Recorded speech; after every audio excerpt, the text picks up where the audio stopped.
Heis Theos en trisin hypostases, Pater, Huios, kai Hagion Pneuma.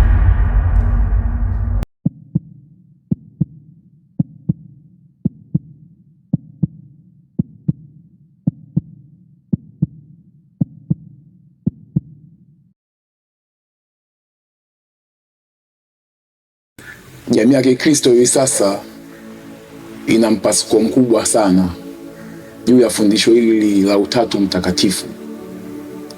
Utatu Mtakatifu umeligawa kanisa. Iko jamii ya Wakristo inaamini kwamba Utatu Mtakatifu sio fundisho la Mwenyezi Mungu, lakini ipo jamii ya Wakristo inaamini kwamba Utatu Mtakatifu ni fundisho la Mwenyezi Mungu. Ukweli upo wapi baina ya pande hizi mbili? Kabla hatujasema ukweli uko wapi baina ya pande hizi mbili, kwanza lazima tuelewe kitu cha muhimu sana. Nini maana ya Utatu Mtakatifu? Changamoto ya watu wengi wanaingia katika mgogoro ama conflict kubwa zaidi. Kwanza wameshindwa kuelewa nini maana ya Utatu Mtakatifu ni nini. Leo nimekuja hapa na kitabu hiki hapa. Hii ni katekisimu ya Roman Catholic. Ni katekisimu kubwa kabisa ile ya Roman Catholic. Nimenunua pale kanisa la St. Joseph Posta pale. Nimenunua hii katekisimu ili kwa ajili ya kutoa ufafanuzi zaidi kuhusu Utatu Mtakatifu. Nini maana ya Utatu Mtakatifu? Ukisoma katika ukurasa wa 253, sikiliza vizuri maana ya Utatu Mtakatifu sasa kwa mujibu wa Roman. Inasema hivi: Utatu ni mmoja. Sisi hatuungami miungu watatu, lakini Mungu ni mmoja tu katika nafsi tatu. Narudia tena tafsiri hii. Utatu ni mmoja. Sisi hatuungami miungu watatu, lakini Mungu ni mmoja tu katika nafsi tatu. Hii ndio tafsiri halisi ya Utatu Mtakatifu. Hii ndio tafsiri halisi ya Utatu Mtakatifu kwa mujibu wa katekisimu ya Roma. Sasa hoja ndio inaanza kuwa hapa sasa. Mungu ni mmoja, amejifunua katika nafsi tatu. Kwa mujibu wa kitabu hiki Biblia, kuanzia kitabu cha Mwanzo mpaka kitabu cha Ufunuo, hakuna aya yoyote inayosema kwamba Mungu ni mmoja amejifunua katika nafsi tatu. Hiyo aya hamna. Narudia tena, kuanzia kitabu cha Mwanzo mpaka kitabu cha Ufunuo, hakuna aya yoyote inayosema kwamba Mungu ni mmoja amejifunua katika nafsi tatu. Sasa imani hii chanzo chake ni nini? Kila imani duniani yoyote waga ina chanzo ili kuanzia na mwongozo wake jinsi ulivyo. Sasa leo tuangazie kwa kina zaidi historia ya imani hii ilikotokea, ilianzia wapi, chanzo chake kilikuwa nini. Kwa tafsiri kabisa, fundisho hili ama imani ya utatu huwa mara nyingi inaitwa Trinity. Imetokana na lugha ya Kilatini, kwa maana wakaita Trinity kwa maana ya Utatu Mtakatifu. Chanzo cha imani hii ilianzia wapi kwa mujibu wa historia? Hapa ndo nataka sasa uniazime sikio lako nisikiza kwa makini sana. Nishaizungumzaga kwamba Roma ilitawala dunia na nikataja tawala zilizopita kabla ya Roma. Tukazungumzia utawala wa Babylon kwa maana ya Babeli. Tukazungumza utawala wa Umedi na Uajemi kwa maana ya Persia. Tukazungumza utawala wa Kigiriki kwa maana ya Kiunani. Tukazungumza utawala wa Rumi ama Roman Empire. Sasa wakati wa Roma wanatawala, walifanikiwa kutawala dunia nzima, maeneo mengi sana.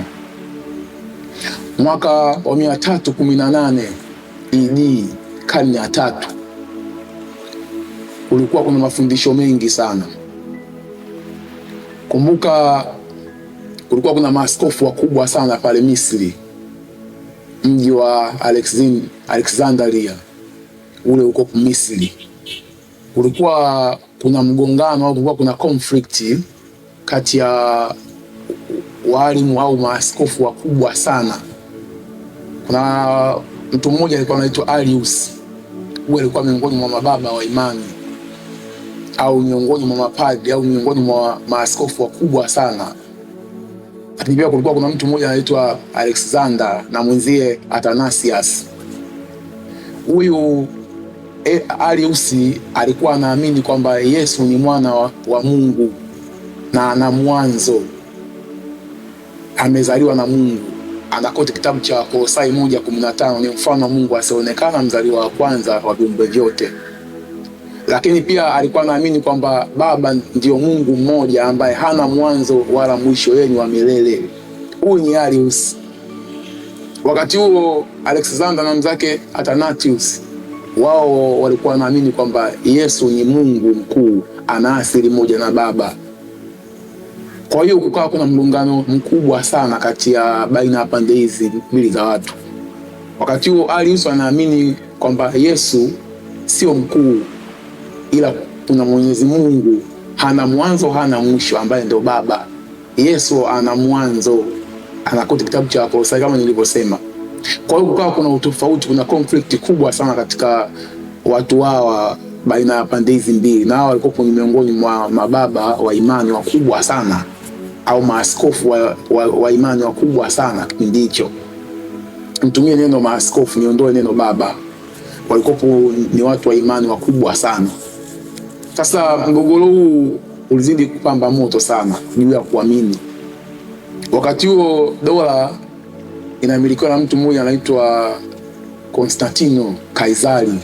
Huyu alikuwa mfalme kipindi hicho, alikuwa mtawala mkubwa sana ambaye alishika dola ya Rumi ama Roma.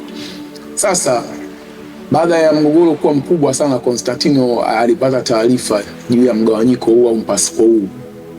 Ikabidi awatumie barua nyingi sana za kuwasuluhisha, kuwaambia ile jambo ile walimaliza, kwa sababu Konstantino alihofia dola ya Rumi kupoteza mamlaka yake. Alishajua kuwa kuna mpasuko hivi mkubwa hivi, kuna uwezekano mkubwa sana dola ikayumba. Kwa hiyo ikabidi awatumie barua nyingi sana za kuwapatanisha au kuwaachanisha katika swala hili, lakini bado ilikuwa hajaeleweka kwao. Yani bado walikuwa wakiendelea kushindana na mgogoro uzidi kuendelea juu ya imani hii.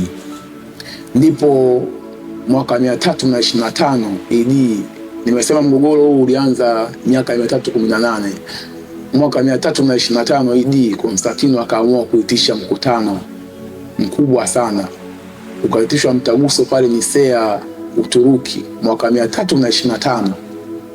Wakakutana pale maaskofu wote kutoka sehemu mbalimbali, Antiokia ukiwemo na hiko hapo wenyewe Alexandria na sehemu mbalimbali, wakawa wamekutana pale maaskofu katika kujadili jambo hili. Kwa hiyo mjadala ulijadiliwa, lakini baada ya kujadili Konstantino alipitisha imani ya Alexander na Athanasius, akaipiga chini imani ya Arius, wakaipitisha hivyo. Kwa hiyo ndo hapo chanzo cha imani hii jinsi ilivyoanza. Kwa hiyo baada ya kupitisha, akalazimisha baadhi ya maaskofu na baadhi ya watu wapige saini. Lakini japokuwa maaskofu wengi baadhi yao walipinga imani hii, lakini kwa sababu ndio hivyo, Konstantino yeye ni mfalme na ni mtawala, na wakati huo dola ya Rumi ilikuwa inagopeka sana, ikabidi wasaini tu hivyo kishingo upande, wakasaini mkataba huu. Lakini kiuhalisia baadhi yao wa maaskofu hawakuamini kuhusu fundisho hili la utatu ama kwa maana ya Trinity. Kwa hiyo hapo ndio lilikoanza chimbuko rasmi la imani hii. Lakini baada ya kusaini, naona maisha yakawa yameendelea. Mwaka 337 Konstantino akawa amekufa. Baada ya kufa, dola ya Rumi ikaja kupata mtawala mwingine ambaye anaitwa Theodosius. Kwa jina kamili nafikiri nimetaja vizuri hapo, Theodosius. Huyu ndiye alikuwa mfalme aliyokaimu mamlaka ya Konstantino baada ya kuondoka. Alipoingia huyu mwaka 381 AD,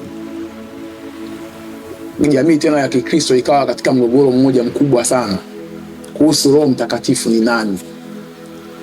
Ipo jamii ikasema Roho Mtakatifu ni Mungu kamili, ana mamlaka sawa na Baba, lakini ipo jamii ikawa inapinga kuhusu imani. Kwa mgogoro ukawa mkubwa sana. Ndipo huyu mfalme wa Roma ama Kaisari wa Roma akawaitisha tena mkutano mkubwa sana pale Konstantinople, Uturuki. Akawaitisha pale mwaka 381. Baada ya kuwaitisha kujadili Roho Mtakatifu ni nani, na hapo walipofika hapo pia wakapitisha tena.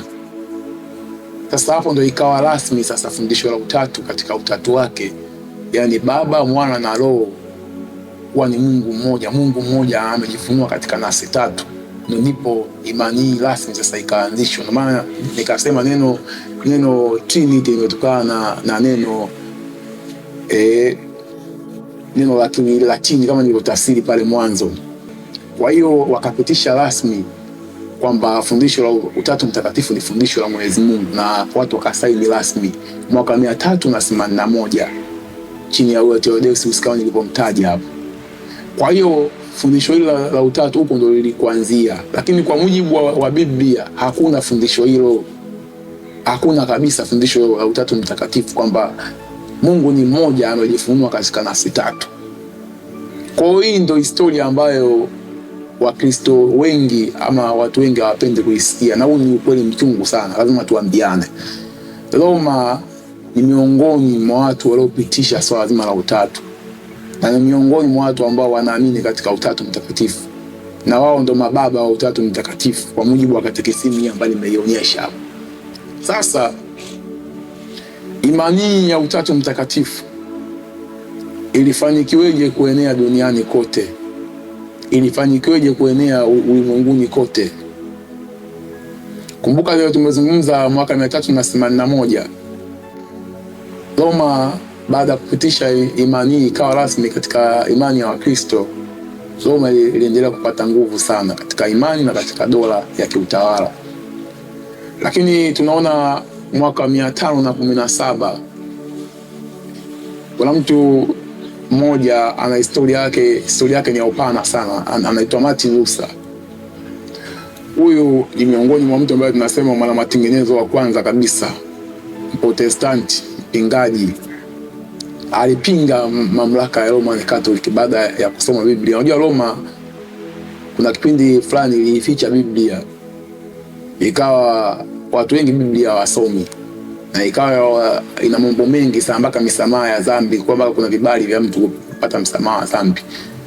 Kwa hiyo huyu bwana siku moja alifanikiwa kuisoma Biblia kwa kina sana, akaelewa baadhi ya mambo, ndipo akaanzisha rasmi harakati za reforma, kuanza kupinga sasa mfumo mzima wa Roma. Reforms zikaanza sasa hapo. Sasa alianza harakati hizi za kujitenga na Roman Catholic mwaka 517, ni karne ya 5. Baada ya kujitenga kweli, Martin Luther alikuwa ana nguvu kubwa sana. Unaona, aliondoka na watu wengi sana, yani watu walikuwa kila akiwa akiongea watu wanazidi kumsadiki. Ndipo Roma ikakaa chini, ikaona kwamba huyu mtu tukimwachia au tukiacha mambo yaendelee, tutapoteza mamlaka yetu na nguvu yetu, lakini pia hata imani yetu itapotea. Ndipo mwaka 540 Roma inaanzisha mfumo au inaanzisha njama za watu wanaoitwa Majesuiti. Hawa Majesuiti hawa walianzishwa kwa mkakati maalum wa kumdhoofisha Martin Luther. Sasa walichokifanya, walimdhoofisha katika maeneo mengi sana, lakini walichokifanya hawa Majesuiti wakazunguka duniani kote kama wamisionari. Lakini pia Roma ilichokifanya ikafungua vyuo sehemu mbalimbali za kusoma. Sasa katika vyuo hivyo sasa vilivyofunguliwa ndo kuna mvinyo au kuna elimu nyingi sana ambazo ziko kinyume na Biblia, ikiwemo fundisho hili la Utatu Mtakatifu huko kwenye mavyuo makubwa ambayo yamefunguliwa. Kwa hiyo hapo tunaona sasa Martin Luther, na Martin Luther hakudumu sana katika kuishi, yani alikaa miaka michache sana, baadaye akawa amekufa.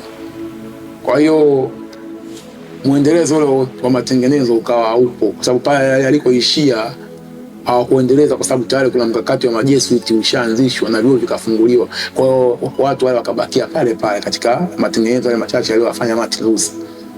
Kwa hiyo vyuo vilifunguliwa vingi sana, alafu baadaye sasa zikatengenezwa sheria nyingi sana kwamba mtu ili awe mchungaji au awe kiongozi wa dini kwanza lazima apitie chuo kusoma, ili ndio awe kiongozi wa dini. Kuna kitu kimoja kikubwa sana leo nataka nikizungumze, japo huwa akisemwa na watu wengi, lakini lazima tukizungumze, lazima tuambiane ukweli. Kuna kitu kinaitwa WCC, Umoja wa Makanisa Duniani, World Council Churches, WCC. Huu umeanzishwa mwaka 1948. Huu umoja wa makanisa jumuiya au wanachama au shiriki ni makanisa kama 124, zaidi ya 124 yameshiriki pale katika umoja huu wa makanisa duniani. Roma yeye kajitoa kwamba yeye sio mshirika. Mwasa ujanja unaotumika huo, yani yule ambaye kwa namna fulani anaweza kanika akawa muasisi akasema bwana mimi sipo huko, lakini kiuhalisia kuna kitu kimejificha hapo. Alafu Wasabato wao hawapo, lakini wanashiriki baadhi ya vikao. Unaona tatizo linalokuja sasa, Wasabato wanasema wao hawapo, lakini wanashiriki baadhi ya vikao, kienda vinaitishwa. Makao makuu ya umoja huu WCC uko pale nchini Uholanzi, na nimesema umeanzishwa mwaka 1948. Google hapo kwenye simu yako, hiki ninachokiongea kigugu hapo, kifuatilia mtandaoni kama ninachokiongea kina uhalisia ama hakina uhalisia. Kwa hiyo huu umoja wa makanisa duniani ndio una system nzima ya muongozo wa namna ya Wakristo watakavyoenda, na sheria mbalimbali huwa zinatungwa huko. Kwa hiyo wachungaji huwa wanapokea mamlaka, kwa sababu kila dini sasa hivi, kila madhehebu yana makao makuu yake duniani. Ni ajabu sana yani kwamba makao makuu ya Mungu yanakupo duniani, yani dini ina makao makuu duniani, wakati makao makuu ya Wakristo au makao makuu ya wacha Mungu ni mbinguni. Kiongozi ni Biblia, ndio sauti ya Wakristo wote, lakini kuna makao makuu ya wacha Mungu duniani, kila dhehebu, mpaka kuna madhehebu yana marais wao. Jamani, hiyo ndio hatari ambayo tunaizungumza sasa. Kwa hiyo wao ndio wanaotoa mamlaka ya miongozo ya makanisa katika mambo mbalimbali, na sheria wameiweka kwamba ili mtu yeyote apewe ajira. Maana sasa hivi uchungaji ni ajira kwa upande wao, mtu anaajiriwa kuwa mchungaji, wakati maandiko hayasemi hivyo, kama uchungaji ni ajira, mtu anaajiriwa analipwa hadi mshahara. Sasa ili mtu awe mchungaji, wao wana kanuni zao na wana sheria zao. Kwanza lazima uende kusoma chuo, ambako hivyo vyuo viko maduniani, vilivyowekwa kwa mkakati maalum, kitu ambacho kwa mujibu wa maandiko matakatifu hakuna haya yote inayosema ili mtu awe mchungaji mpaka aende kusoma chuo. Kitabu cha Waefeso 4:11 kinasema, anasema naye alitoa wengine kuwa wainjilisti, wengine kuwa manabii, wengine kuwa mitume, wachungaji na walimu. Ziko karama 5 ambazo Mungu amezitoa. Hizi mtu yeyote huwa asomei, anazitoa yeye. Ndio maana anasema naye alitoa wengine. Sasa changamoto kubwa nayo kuja, watu hao huwa wanaenda kusomea, na huyu mchungaji ama nabii uwezo wake wa kiroho au mwalimu wake mkubwa ni Roho Mtakatifu. Kitabu cha Yohana 14:26, atakapokuja huyo Roho Mtakatifu msaidizi kwenu, atakuwa mwalimu kwenu. Hii ndio kazi ya Roho. Sio mtu aende chuo kusomea uchungaji ili awe mchungaji. Hamna maandiko hayo. Kuanzia kitabu cha Mwanzo mpaka kitabu cha Ufunuo hakuna hiyo haya inasema ili mtu awe mchungaji basi lazima aende kusoma sehemu. Kwa hiyo hizi ni sheria ambazo zimetungwa na wao ili kuwazoofisha Wakristo. Sasa mchungaji huyu anapotoka kule chuo tayari kashamezeshwa theolojia ya utatu, aambiliki, ashikiki na mikataba hatari, na analipwa mshahara ili atetee jambo hili. Huyu mtu hawezi kuelewa. Sasa kwa sababu changamoto kubwa ya Wakristo wengi hawasomi Biblia, wanasomewa. Kipofu wanaoongoza ni vipofu, na maandiko yanasema kipofu akimuongoza kipofu watatumbukia wote kwenye shimo. Wakristo hawa hawasomewi maandiko, hawasomi maandiko, wanasomewa. Yani mchungaji ndo anawasomea, wao hawana muda wa kusoma. Ndio hii shida inakuja kuanzia hapo. Kwa hiyo wanalishwa theolojia hii ya utatu katika akili zao na mioyo yao, wanaamini kwa utatu mtakatifu na fundisho la Mwenyezi Mungu, na chanzo chake kipo kwenye Biblia kwa aya za kuungaunga, akati maandiko hayo hayapo kabisa kabisa kabisa kabisa kabisa. Kwa hiyo sasa, huu ndo mkakati mkubwa ambao mabwana wanaofanya kwa kupitia mifumo ya mavyuo. Na nasikitika sana, hata kuna baadhi ya kanisa ilikuwa linaaminika sana, lakini sasa hivi nayo limebebeshwa imani hii. Wasabato ndio walikuwa sehemu ya, nasema walikuwa kama sehemu ya muongozo au watu wa mfano wa kuigwa kwa Wakristo wale ambao wana ukamilifu wa Ukristo. Wasabato walikuwa sehemu ya watu wao, sababu walishika vitu vyote kabisa. Lakini cha ajabu sasa hivi imani ya Kisabato SDA imeingiliwa. Sikia hata wachungaji wakubwa mitandaoni wanazungumza sana kuhusu swali la utatu, na hata ukiwasikiza wanapozungumza au wachungaji wa Kisabato, kwanza hawatumii sana Biblia, wanatumia theolojia za mafundisho kutoka huko vioni kwao. Hawatumii sana Biblia. Biblia inakaa pembeni. Yani hakuna mchungaji duniani anaweza kaongea swala la utatu kupitia Biblia. Huyo mchungaji hayupo. Kwa hata wao wameshaingizwa na ile hali ya theolojia wa utatu mtakatifu. Imani ya Kisabato nitaizungumzia kidogo, tafuta iacha. Imani ya Kisabato mwongozo wake ni Biblia na vitabu vya roho ya unabii, kwa maana ya vitabu vya Ellen G. White. Sasa hakuna nukuu ya Ellen G. White ama nukuu zake zote kwamba inasema Mungu ni mmoja anajifunua katika nafsi tatu au utatu ni fundisho la Mwenyezi Mungu. Hiyo nukuu hamna. Biblia hakuna hiyo wala ndani kama fundisho la utatu ni fundisho la Mwenyezi Mungu. Kwa hiyo ukiangalia kuanzia kwenye nukuu za Ellen G. White, vitabu vyake vyote, magombo yake yote zaidi ya 40 au 40 na hakuna hayo maeneo kwamba yanaipa tiketi kwamba utatu ni fundisho la Mwenyezi Mungu. Sasa changamoto kubwa, Wasabato wameacha vitabu vya Ellen G. White ambavyo ndio muongozo mkubwa sana, na ndani yake anasisitiza Biblia, na Biblia ndio kitabu pekee cha mafundisho yote. Wameacha zile nukuu. Sasa hivi kuna mfumo, kila siku analetewa lesoni, kuna kitu kinaitwa lesoni. Sasa huko kuna mambo mengi sana huwa analetewa, ikiwemo mambo haya ya utatu mtakatifu. Sasa yameshindikizwa huko, kila wakati kuna lesoni. Hizi lesoni sio kwamba tunazipinga, lakini kuweni nazo makini sana. Mule ndani kuna mambo ya ziada, kuweni makini sana. Ndio maana tunasema kwamba hata Wasabato wenyewe wameingiliwa. Yani imani ya Kisabato imeharibika. Maana uchungaji wanaenda chuo kupewa vyeti, hakuna hayo maandiko. Kwa hiyo sasa hivi wachungaji wa mishahara hawa ndio wamekuwa sehemu ya utetezi wa utatu, na wao ndio mwendelezo mkubwa sana wa fundisho la utatu. Kwa hiyo waje wachungaji, watokewe wachungaji, watoe hoja ya kimaandiko ya Biblia kuhusu fundisho la utatu. Kwa hizi ndio mbinu ambazo walizotumia namna gani ya kuonyesha utatu, na utatu jinsi ulivyoanza nimejaribu kuelezea hapo kwa kiwango fulani. Lakini sasa kwa mujibu wa kitabu hiki Biblia, ukweli uko wapi kwamba Mungu ni mmoja amejifunua katika nafsi tatu? Jibu hapana. Kwa mujibu wa maandiko matakatifu, jibu hapana. Andiko hilo hamna, ila isipokuwa kuna andiko kwanza nianze nalo hapa, kitabu cha Yeremia 22 mstari wake wa 5. Inasema, Mungu anasema sasa, naapa kwa nafsi yangu.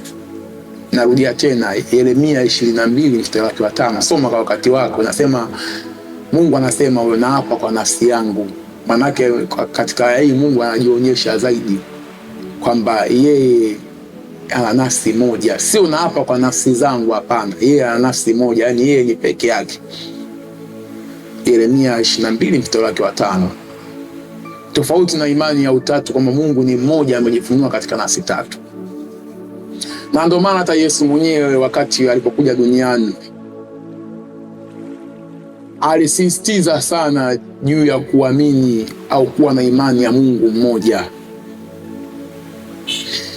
Yesu katika kitabu cha Yohana 17 mstari wake wa 3 amesema zaidi kabisa, amesema wazi, na uzima wa milele ndio huu, wakujua wewe Mungu wa kweli wa pekee na Yesu Kristo uliyemtuma.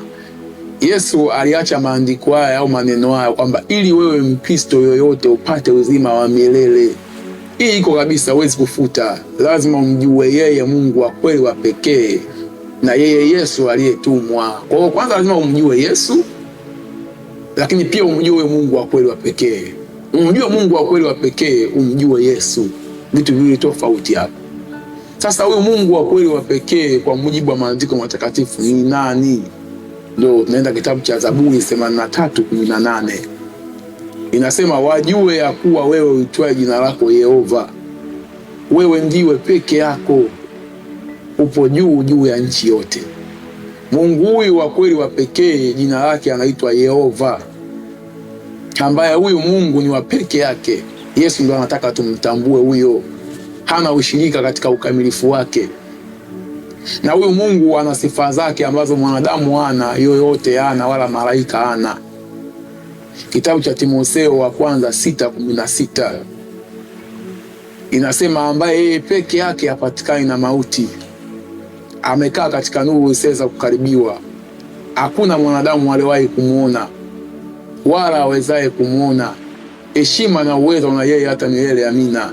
Hizi ndio sifa za Mwenyezi Mungu ule pekee aliyofanya mbingu na nchi na vitu vyote. Kwanza hapatikani na mauti, amekaa katika nuru isiweza kukaribiwa, hakuna mwanadamu aliyewahi kumuona wala awezaye kumuona. Heshima na uwezo na yeye hata milele. Amina. Sifa hizi ukija kuzifuatilia, kwanza tumesema aonekani. Yesu alionekana, hajaonekana? Kitabu cha Mathayo 5:1, hata kusoma hapo tu. Yesu kakaa juu mlimani, makutano akamkusanyikia. Yesu ameonekana. Mauti, Yesu alikufa msalabani, akasulubiwa, na maandiko hayo yapo. Kitabu cha hata kusoma kitabu cha Mathayo 28 kwa mstari wa kwanza, amekufa na amefufuka. Na ndio maana Yesu mwenyewe anasema kabisa katika kitabu chake kile cha, ukifuatia kitabu cha Mathayo 5:8, anasema heri wale wenye mioyo safi, kwa maana hao watamuona Mungu. Maana yake Yesu ametoa ahadi kwamba watu watamuona, sio sasa. Musa alilia kumuona Mungu, kusoma kitabu cha Kumbukumbu la Torati nafikiri kule 32:18, akamwambia hutoniona mimi ukaishi. Kwa hiyo Musa alilia sana kumuona Mungu, na Mungu akamwambia hutoniona. Kwa hiyo huyu Mungu ni mmoja na sifa zake hazionekani. Sifa zingine za Mwenyezi Mungu Biblia imemfunua sana. Yaani Biblia kuhusu Mungu imemaliza kila kitu. Kitabu hata cha Waebrania ukisoma 7:3 inasema hana baba, hana mama, hana wazazi, hana mwanzo wa siku zake wala mwisho wa uhai wake. Huyu Mwenyezi Mungu huyu kwanza hana baba wala mama, hana wazazi, hana mwanzo wa siku zake wala mwisho wa uhai wake. Yaani kiufupi Mungu hana mwanzo wala hana mwisho. Huyu ndo Mungu mmoja ambaye Yesu anataka tumjue na Biblia imemzungumzia. Sasa hoja ya Yesu Baba naye ni Mungu mwenyewe. Kitabu cha Yohana 17 mstari wake wa kwanza anzia pale, Yesu anamuita Mungu Baba. Sasa Mungu huyo Baba mwenyewe, sasa huyo hana mwanzo hana mwisho.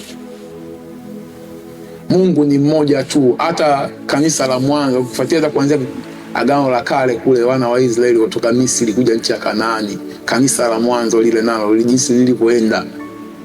Kitabu cha Kumbukumbu la Torati nafikiri Torati 6:4 inasema sikia wewe Israeli, Bwana Mungu wetu ni Mungu mmoja. Sikia Israeli, Bwana Mungu wetu ni Mungu mmoja. Kwa Mungu ni mmoja tu, hakuna miungu mitatu. Kuanzia Agano la Kale manabii walimtangaza Mwenyezi Mungu mmoja tu. Hata kitabu cha Wakorintho wa kwanza 8:5-8:6 nafikiri imezungumza wazi zaidi kuhusu Mungu mmoja. Aya inasema kwamba ijapokuwa wako miungu wengi na mabwana wengi ama duniani au mbinguni, lakini kwetu sisi Mungu ni mmoja tu aliye Baba. Lakini kwetu sisi Mungu mmoja tu aliye Baba. Kwa hiyo Mungu ni mmoja tu. Sasa unapokuwa unaamini katika imani hii, inatakiwa uwe na ushahidi wa maandiko matakatifu. Kama utatu ni fundisho la Mwenyezi Mungu, lazima uingie katika maandiko matakatifu. Fundisho hili la utatu mtakatifu linavunja amri ya kwanza Mwenyezi Mungu. Unajua vita iliyokuwa duniani hapa kati ya shetani na Mungu au nuru na giza, hata the great controversy imejaribu kuongelea kwa kina sana. Vita iliyokuwa hapa ni juu ya amri zile 10 za Mwenyezi Mungu. Sio tu amri moja tu kama vile wa Sabato wao wanavyohisi kwa maana Sabato peke yake. Hapana. Sabato sawa ni amri ya 4 kitabu cha Kutoka 20 mstari wa 8. Lakini haina maana kwamba ndio hiyo tu amri moja tu, hapana. Kitabu cha Yakobo 2:10 nasema mtu awaye yote atakayeshika sheria yote, ila atakayejikwaa katika neno moja amekosa juu ya yote. Kwa maana Mungu aliyosema usizini ndio Mungu aliyosema usiue. Ijapokuwa kuzini ila umeua, umekuwa mvunja sheria. Semeni na kutenda mtahukumiwa kwa sheria iliyo huru. Maana yake wewe umeshika Sabato tu Jumamosi, umeenda kusali, lakini hizi zingine zote umekosea. Wewe unamuigizia Mungu na hauhesabiwi katika, kwa sababu ukishakosa juu ya moja umekosa juu ya wote. Ndio sheria Mwenyezi Mungu, kitabu cha Yakobo 2:10 ndio inavyosema. Kwa hiyo unaweza ukawa umeshika Sabato lakini unaamini katika utatu mtakatifu, ambayo imani tumeielezea kwa kina, inavunja amri ya kwanza Mwenyezi Mungu, usiwe na miungu mingine ila mimi. Maana unapokuwa una miungu mitatu au nafsi tatu, unasema ni Mungu mmoja, kitu ambacho Biblia haijaeleza, wewe tayari umevunja amri ya kwanza Mwenyezi Mungu. Umekosa juu ya yote kwa mujibu wa kitabu cha Yakobo 2:10. Ndio maana tunazidi kusisitiza kwamba vita hii ya imani au vita iliyokuwa hapa juu ya amri 10 za Mwenyezi Mungu sio kitu cha masiara.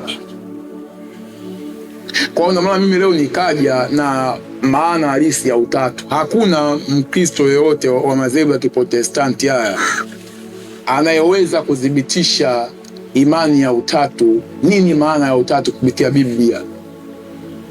Na hata kama anaweza kuja kudhibitisha, basi haje na yeye kitabu chake kinasema kinachosema nini maana ya utatu.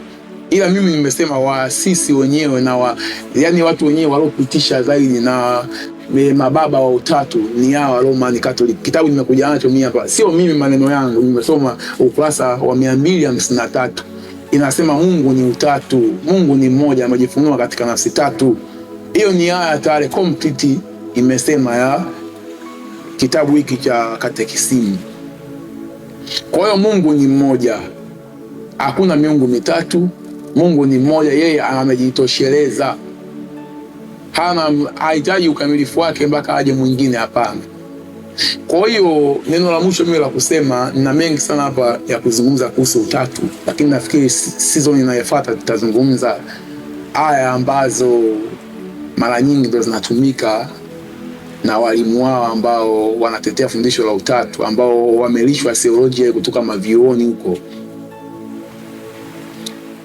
Ni aya ambazo zipo kadhaa, nimeshaziandaa sehemu ninazo na nazielewa aya zao ambazo wanazitumia. Tutazitumia kwa umakini. Kwa mfano tu mzuri, kuna waraka wa kwanza wa Yohana 5:7 huwa nayo wanaitumia sana. Tutakuja na ufafanuzi wa Yohana 1:1, tutakuja na ufafanuzi wa Yohana 14 nafikiri 34 kule.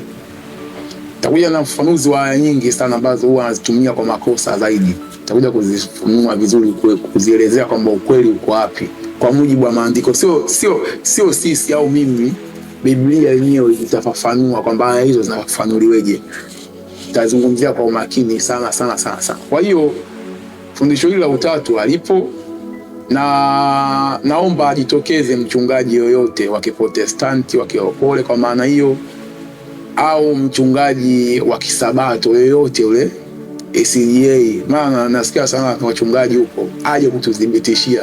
Sisi tuko tayari, mimi niko tayari, tukae hata chini tubadilishane mawazo haya ya imani kwamba atoe ufafanuzi kuhusu Biblia, fundisho la Utatu liko wapi.